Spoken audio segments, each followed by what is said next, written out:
G'day there guys, supposedly your Aussie hubby Markee here, but not really, it's kinda your main man Markee now. Welcome back to another episode of r/AmITheA A-hole. If you love today's bloody good content, I want you to sit back, relax, chuck a prawn on the barbie, and get ready for some bloody good content.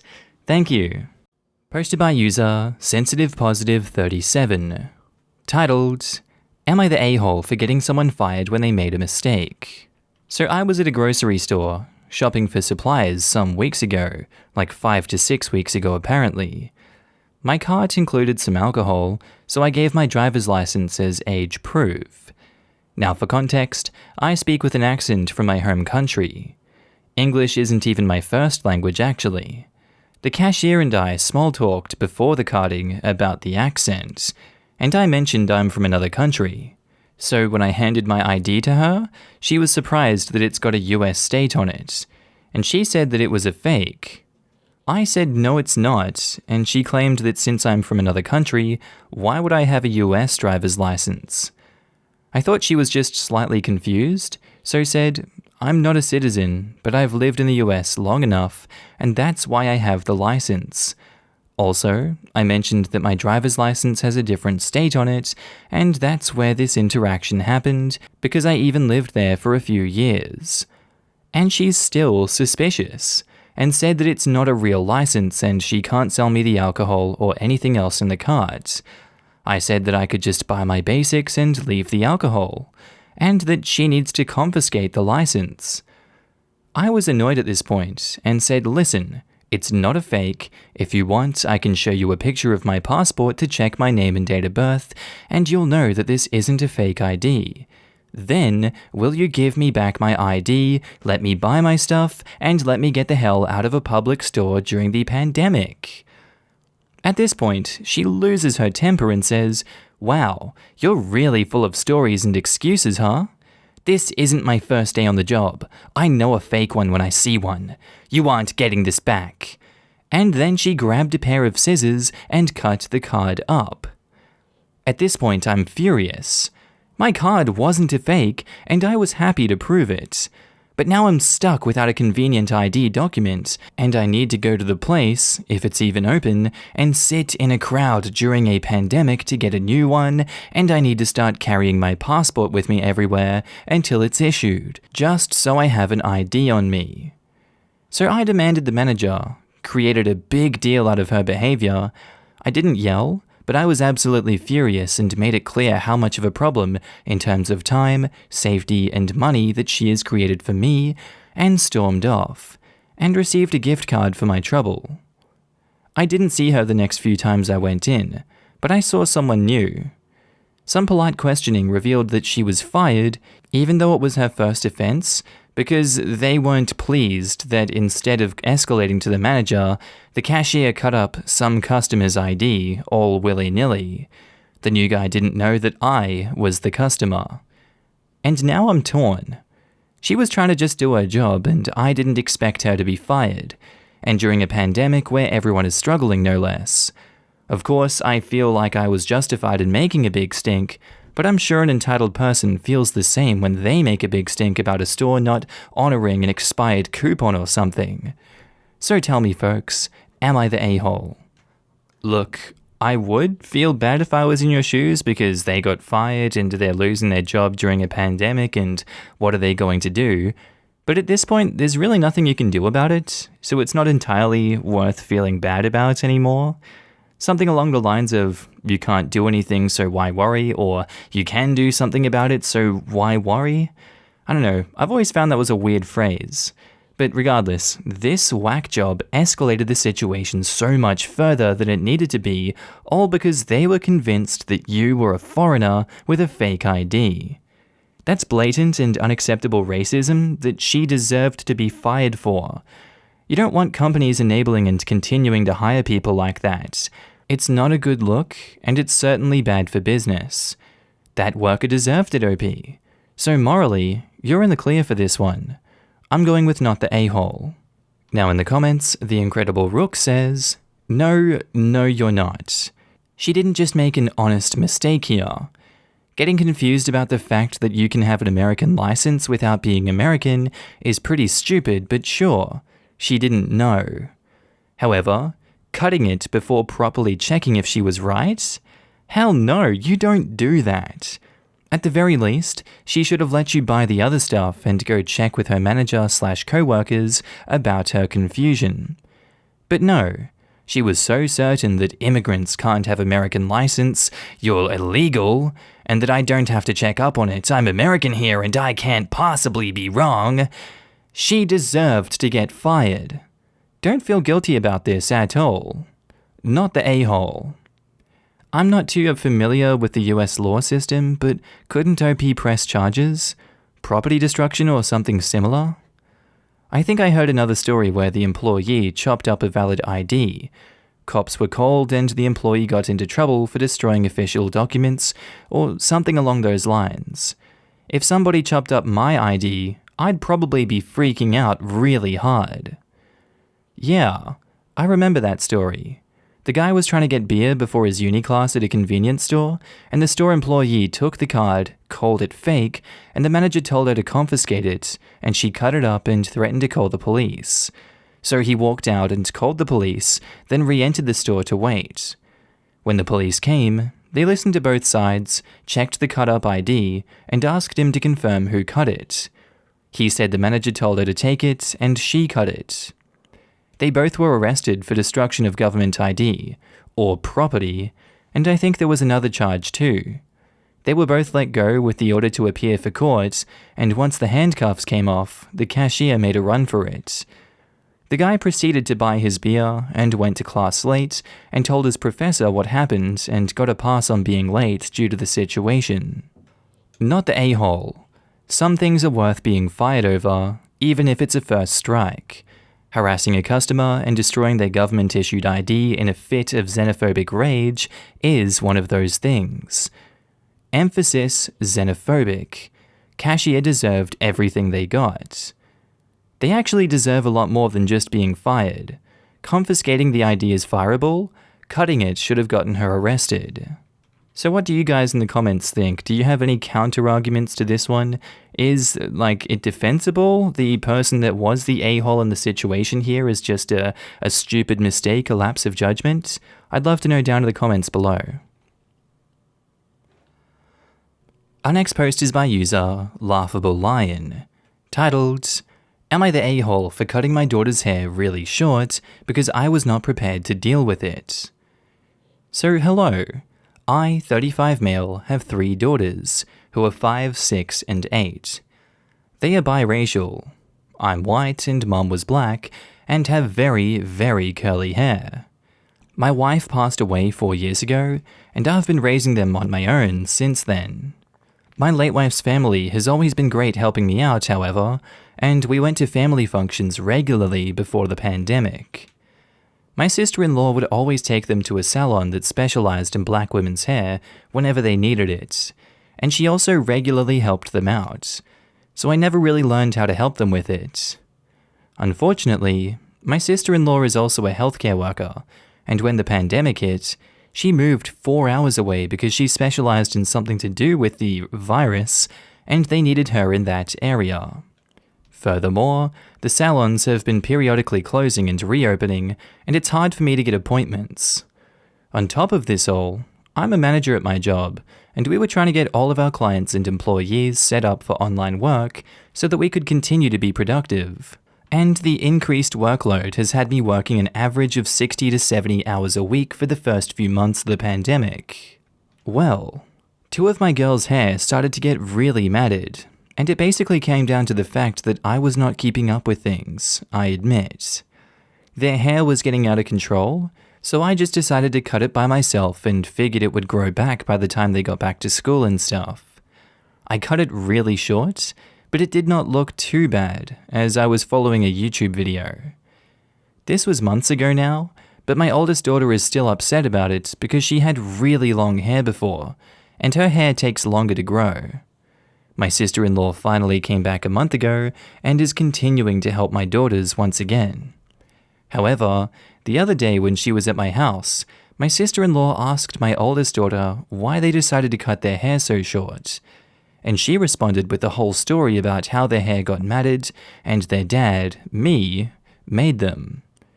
Well, my sister-in-law was angry and implied in front of my daughters that because I was white, I couldn't understand them. My sister-in-law really is into social justice.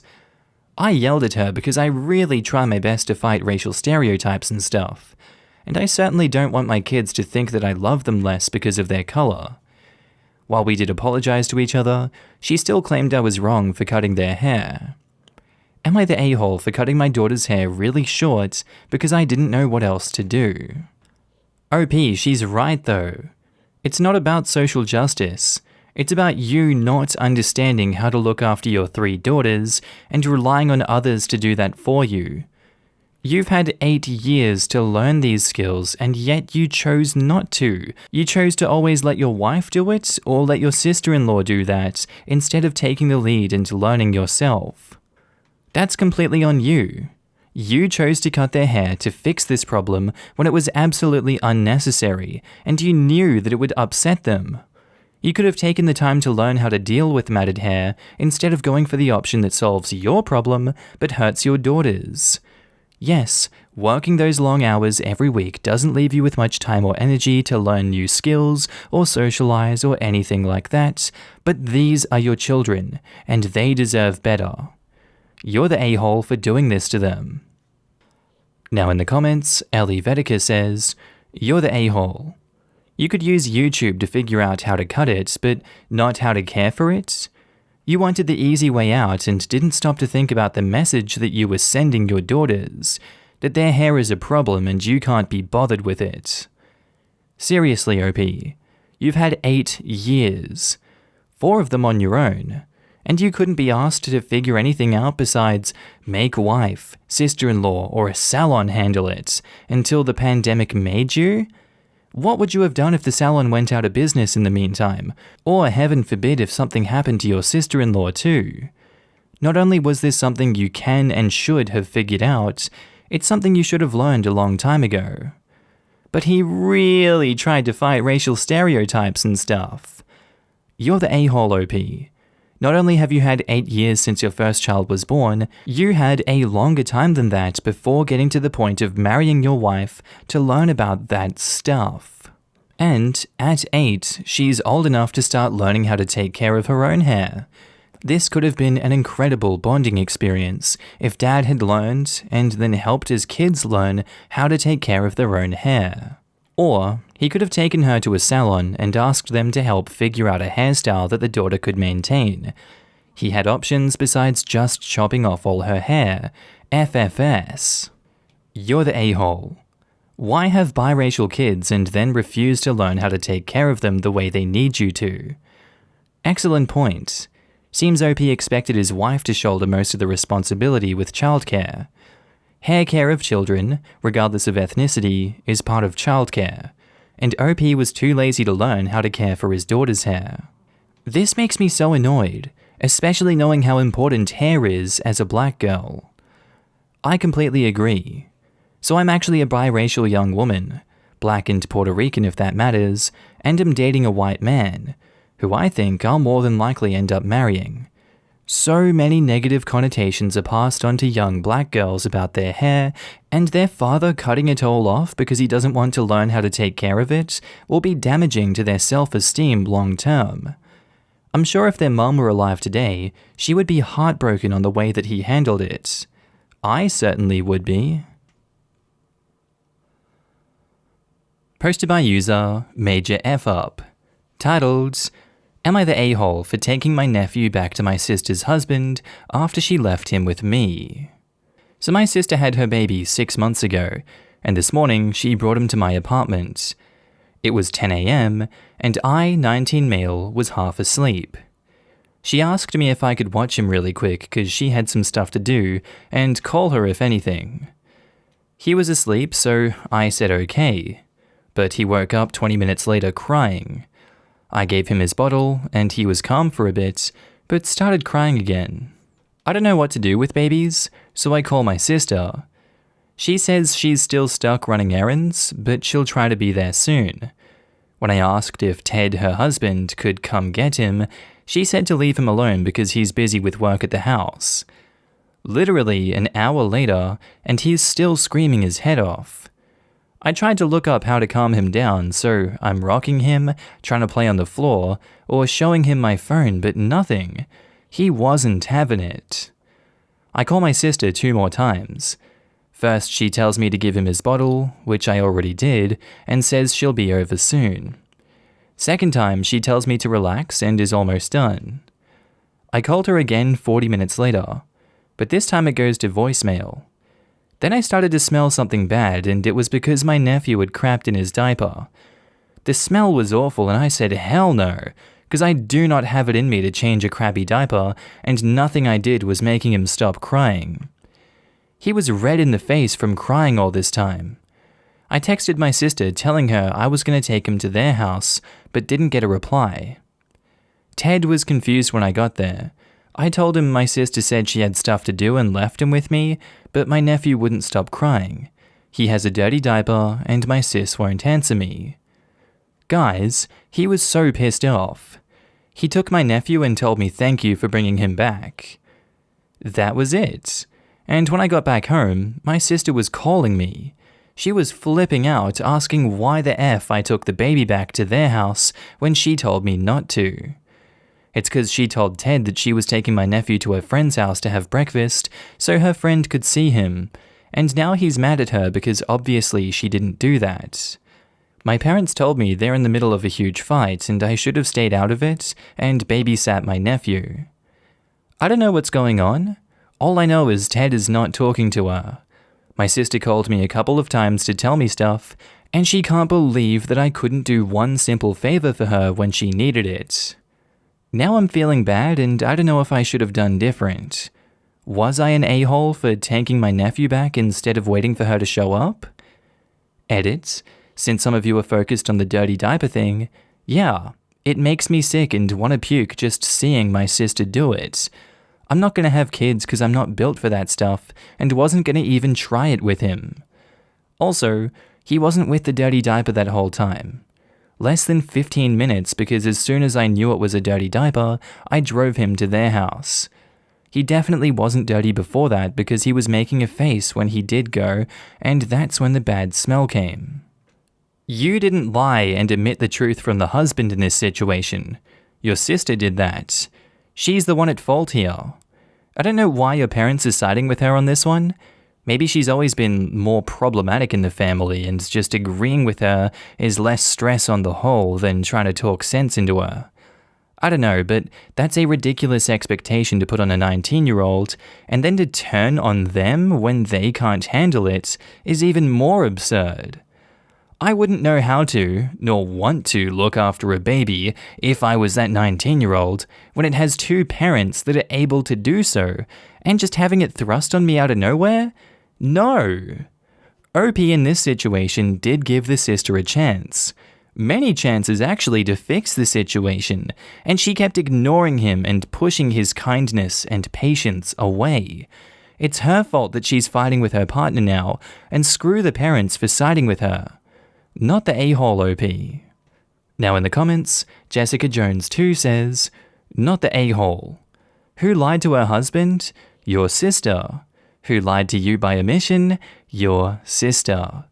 Who didn't pick up her phone when her baby was left with a babysitter? Your sister. And who is responsible for the situation? That would be your sister. I had the "It was Agatha all along" song running through my head reading this. And I cheated on my husband too. Mwahahaha. Not the a-hole. Sounds like your sister is having an affair. Shame on her for putting you in the middle. And OP replies, holy crap, I didn't even think about that. Enjoy the waning innocence of youth, OP. The world and the adults who inhabit it are generally crap. People do crappy things, but I wouldn't say the adults who inhabit this world are crap. Yeah, we are. It may not be intentional, but we are all pretty crap a good part of the time. The road to hell is paved with good intentions and whatnot. But there are many beautiful things that people do that get ignored in favor of focusing only on the negative.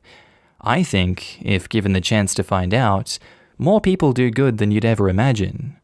It's so defeatist to be like, everyone is crap most of the time, Because then it doesn't matter if we try, right? It's so easy to see the negative in others and ourselves particularly. And Chest Keep Me Motivated says, not the a-hole. It sounds like your sister just got caught cheating on her husband. Neither the affair or her getting caught are your fault. Your parents are either being lied to about what happened or are a-holes for enabling your sister. You didn't insert yourself in this situation, your sister dragged you in. My brother-in-law was seen kissing another woman at a bar one night, texted his wife the next day asking for a divorce, and spent the next several months swapping heart emojis on Facebook with the other woman, and my in-laws insist he didn't cheat. Some people just want to be delusional. What do you guys think of this one? I kind of feel like she was cheating, but we'd need more information and an update to kind of prove that, which I look forward to. Tell me what you think about this one down in the comments. And our next post is by user OKRel4446, titled, Am I the a-hole for preventing my ex from moving 3 hours away with our kids? It's created huge conflicts in both households now. So my ex blindsided me with news that she was moving 3 hours away with her fiancé because he got a better paying job. And the kids, who are 11 and 14, want to move too. I have week on, week off custody, and there was no way that I was giving up that just for every other weekend visitation. I then found out that her fiancé had recently sold his home here and had bought another one over there. I immediately went to court to get an emergency order preventing the move. My ex begged me to let her go, but I refused. In the end, she was prevented from taking the kids more than 50 kilometers from where I live. Unfortunately, the fiancé broke up with my ex because of this, and she has had to move in with her mother while she looks for an apartment because she can't afford a big house anymore. I would like to say that I won, but I didn't. My kids are now extremely angry with me for causing their mother to lose her fiancé. They hate living cooped up in their grandmother's home and are now taking out all their anger in our household. They've said some heartbreaking stuff to me and my wife. My ex, who I used to co-parent amazingly with, now does everything she can to create turmoil in my household. She has even verbally told me that she's going to use our kids to break up my marriage as revenge. And my kids have done stuff that make me believe she's going through with her threats. My wife is saying she's at her limit. Am I the a-hole for how I reacted though? I just didn't want to lose my kids. OP has offered the following explanation for why they think they might be the a-hole. I prevented my ex from moving, and now a lot of people in my family are upset and angry at me. I'm wondering if I should have let her move or come up with a better compromise before preventing her. I think the best thing that could have happened in this situation would have been prevention. Said fiancé talks about it with your ex, and then you first, and this whole fiasco gets prevented from happening in the first place. I would say the blame for this solely lies on those two for their marriage ending because of this failure of communication, but yes, you blocking it in the court also caused it, but that wouldn't have been necessary or happened had they communicated earlier. This was entirely preventable. I also don't think that in reality there is a better compromise here. It's unreasonable to move kids such a long distance, if not every second weekend. It also looks like they were unwilling to live with you in this situation, so that sucks too. I don't think you had a choice in this situation, and now you're facing consequences as a result of their actions. It's not your fault that they tried to move, and now she's trying to tear your happy marriage apart too. When there were no problems before this, you had a great co-parenting relationship, and then she decides to drop this bombshell on you. That's not your fault and you reacted appropriately, so I'm gonna say not the a-hole. Now in the comments, this is probably going to be unpopular, but everyone sucks here. The kids are old enough to decide where they want to be. At any point during this, did you actually talk to them to see what they wanted? It does not sound like either of you are actually trying to put the kids first. Honestly, I vehemently disagree. I feel like this is a hard not the a-hole. If the ex gave him enough time to discuss it properly and work out alternatives, I would agree on that everyone sucks here. But she's doing something very shady here. I wonder how long it would be until she tried to interfere with the every other week custody arrangements. Just think about it. The kids would need to be enrolled in a completely different school district. You can't just have the kids go to different schools every other weeks, so the ex would essentially be taking them full time. OP would be lucky if he got the weekends. And also, what about the kids' friends and extended family? They wouldn't know anyone because they're moving 3 hours away. This would be tougher on them than I think they realize. I also disagree with the comment that the kids are old enough to decide where they want to be. No, they're not. In a couple years, sure, but one of them is 11 right now. When my parents divorced, I was a teen, and my mum moved us away. It's not as simple as you're making it seem. It really affects every part of your life. OP did the right thing. This is awful, but you did not create this situation. She did, and the courts agree with you. She had to know this would be a problem, which is why she didn't tell you until it was too late for her to make other reasonable plans. If her fiancé actually broke up with her over this, they didn't have a very strong relationship to begin with. Why were the kids so interested in moving? It's odd for the kids that age to want to leave their friends. Info. Did you talk to your kids about whether or not they wanted to move before you sought an emergency order preventing it? Might they have been promised some sort of bribe to go? My fear would be that you may have won the battle by preventing the move, but that you stand to lose the war. At 14, your oldest is likely to be old enough to have their own wishes given very serious consideration if they no longer want to stay with you.